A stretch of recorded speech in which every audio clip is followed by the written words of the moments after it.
La 50 de metri de casă a explodat o bombă aruncată de armata rusească.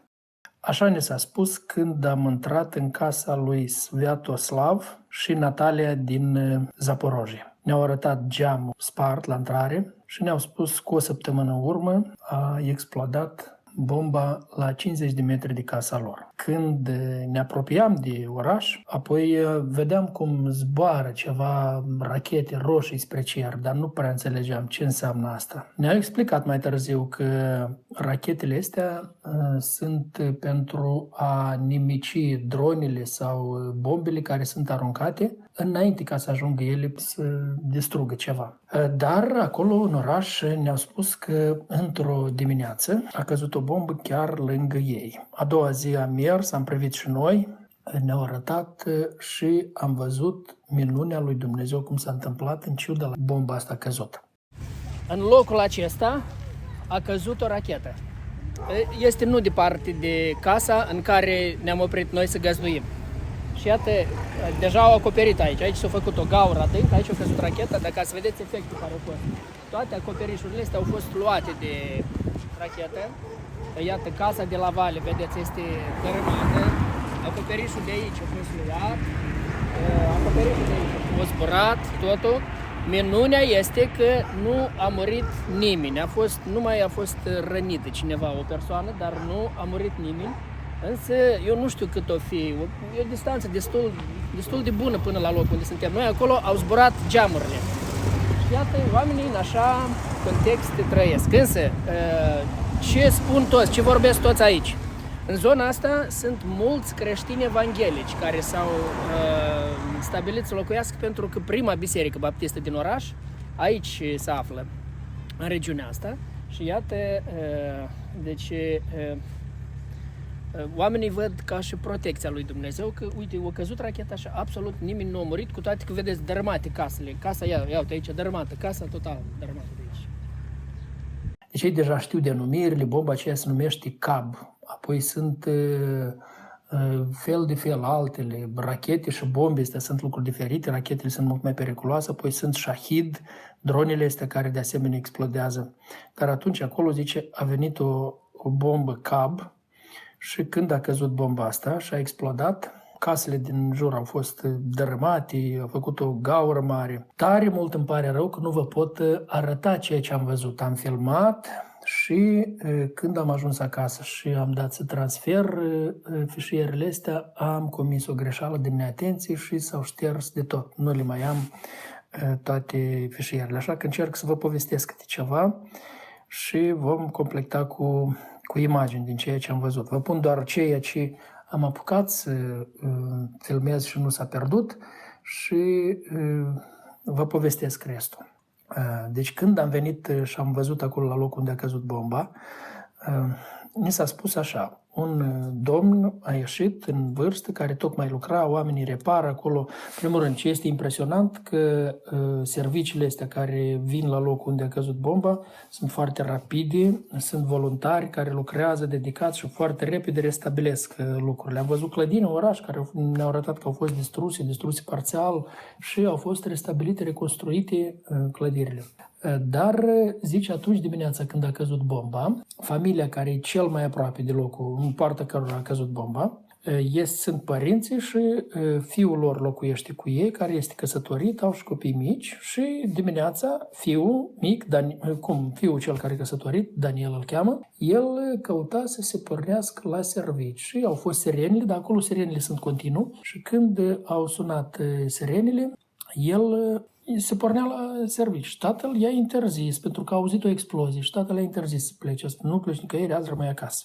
Daniel zicea că el trebuie să plece la servici, că l-așteaptă la servici și s-a stârnit o ceartă între tată și fiu. Tata nu-i da voie, băiatul vrea să plece. În timp ce ei se certau, a căzut racheta asta drept în locul unde Daniel obișnuia să scoată mașina și să o oprească în poartă ca să încălzească motorul. Ei, acum, dacă Daniel ar fi fost în garaj, dacă era în mașină în garaj sau dacă mașina era pornită și era la poartă, Daniel era mort. Dar iată, cearta asta care s-a stârnit acolo l-a reținut pe Daniel. Și când a căzut bomba, a distrus total mașina, a distrus garajul, a mai distrus încă o construcție acolo alături și casele din jur. Și iată așa Dumnezeu i-a păzit viața lui Daniel. Când l-am întrebat, e conștient, la ce s-a gândit? Primul gând care a fost normal, și primul gând m-am gândit că asta e mâna lui Dumnezeu, numai Dumnezeu mă păzit. Și zic, crezi în Dumnezeu? Da, cred, zice, am icoană, zice, uite, icoana nu a fost afectată nici cum, dar zic, Biblia citești?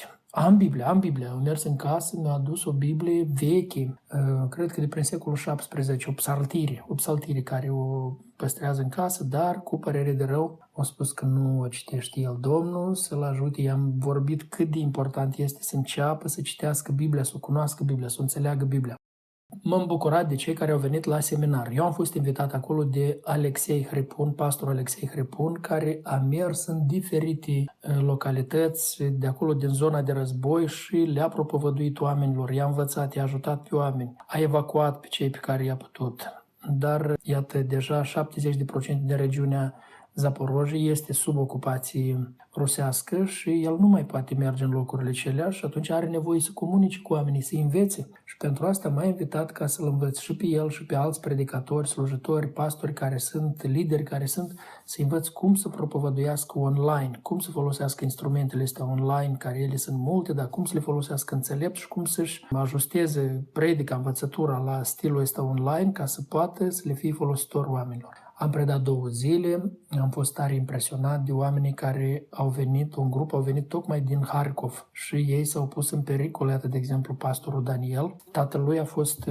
oprit din stradă, tatălui care păstorea biserica din Harkov, a fost oprit în stradă de serviciul ăsta militar și a fost luat din stradă. Nu contează că el a spus că e pastor, că nu va lua arma în mână sau ceva, a fost trimis, este pe front și atunci băiatul a preluat biserica. El a venit cu un grup de lideri, cu alt păstor, câțiva păstori au venit și au trecut pregătirea asta.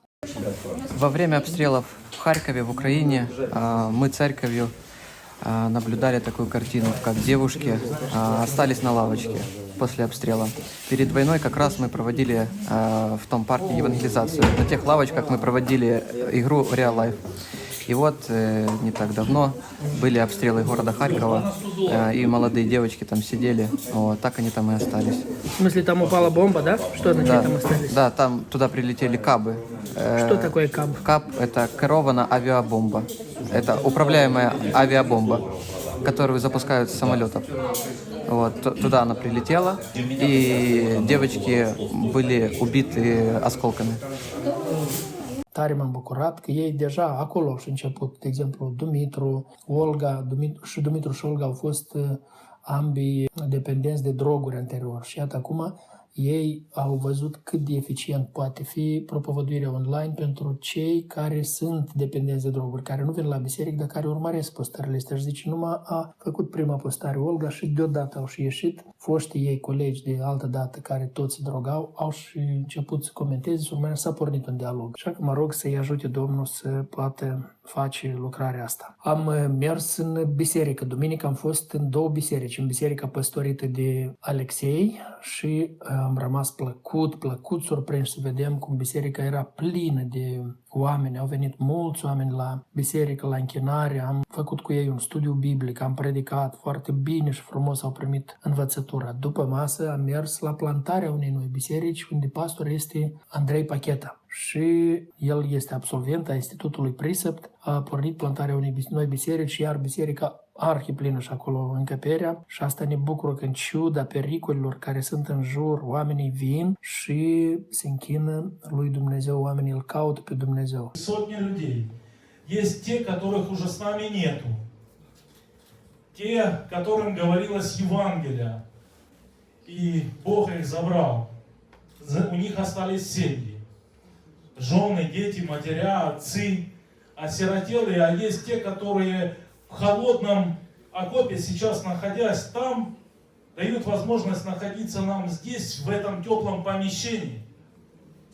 Это не просто картинка. За каждым шевроном стоят судьбы людей. И церковь – это место, где получают утешение. Церковь, где это то место, где молятся. И я, дорогая церковь, и Андрей, прошу вас молиться. Молиться за этих людей, которые стоят за этими шевронами. Это не просто.